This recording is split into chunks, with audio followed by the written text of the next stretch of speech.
সরকারের সঙ্গে আলোচনার পরও অধ্যাদেশ বাতিলের দাবিতে অনড় রাজস্ব বোর্ডের কর্মকর্তা কর্মচারীরা কলম বিরতির পর এবার অবস্থান কর্মসূচি পালন করছেন এনবিআর এর কর্মকর্তা কর্মচারীরা। সেখানে আছেন সহকর্মী অন্তরা সেন, সরাসরি চলে যাচ্ছি তার কাছে। অন্তরা, এনবিআর বিলুপ্তির অধ্যাদেশ জারির প্রতিবাদে এখানকার কর্মকর্তা কর্মচারীরা কিন্তু বেশ কিছুদিন ধরেই তাদের আন্দোলন তাদের কর্মসূচি পালন করে আসছে। এখানকার আজ সকাল 9টা থেকে কিন্তু শুরু হয়েছে এই কর্মসূচি। তারা সবাই কিন্তু এখানে এনবিআর প্রাঙ্গণে অবস্থান করছেন। এনবিআর প্রাঙ্গণের নিচতলায় তারা সবাই অবস্থান করছেন। তারা কিন্তু কেউ কাজে ফিরে যাননি।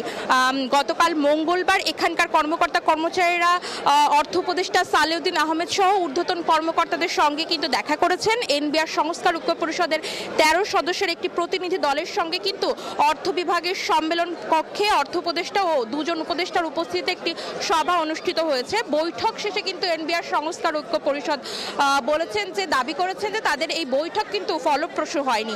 এরই পরিপ্রেক্ষিতে কিন্তু আজকের এই সমাবেশ সকাল থেকেই কিন্তু এনবিআর প্রাঙ্গণে কর্মকর্তা কর্মচারীরা তাদের এই সমাবেশ জারি রেখেছেন। তারা তাদের কর্মসূচি পালন করছেন। দুপুর 12টায় জাতীয় রাজস্ব বোর্ড এনবিআর প্রাঙ্গণে কিন্তু তারা একটা প্রেস ব্রিফিং এর আয়োজন করেছেন। তখন কিন্তু এনবিআর এর সংস্কার ঐক্য পরিষদ জানাবেন যে পরবর্তীতে তাদের কর্মসূচি কি হবে। জানিয়ে রাখতে চাই, এনবিআর ও অভ্যন্তরীণ সম্পদ বিভাগ বিলুপ্ত করে রাজস্ব নীতি বিভাগ ও রাজস্ব ব্যবস্থাপনা বিভাগ নামে নতুন দুটি বিভাগ গঠন করার অধ্যাদেশ জারি করা হয়েছে। আর এরই প্রতিবাদে কিন্তু এখানকার কর্মকর্তা কর্মচারীরা কর্মসূচি পালন করছেন। এর আগ দিয়ে কিন্তু তারা বেশ কিছুদিন যাবৎ কলম বিরতি কর্মসূচি পালন করেছেন। তারা অফিসে এসেছেন, কিন্তু তারা কিন্তু কোনো ধরনের কাজ করেনি। তারা তাদের কলম বিরতি কর্মসূচি জারি রেখেছিলেন।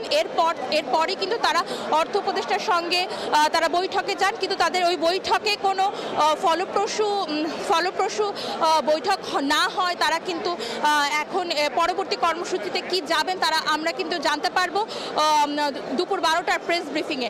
এই ছিল আমার কাছে এনবিআর প্রাঙ্গণ থেকে সর্বশেষ খবরাখবর।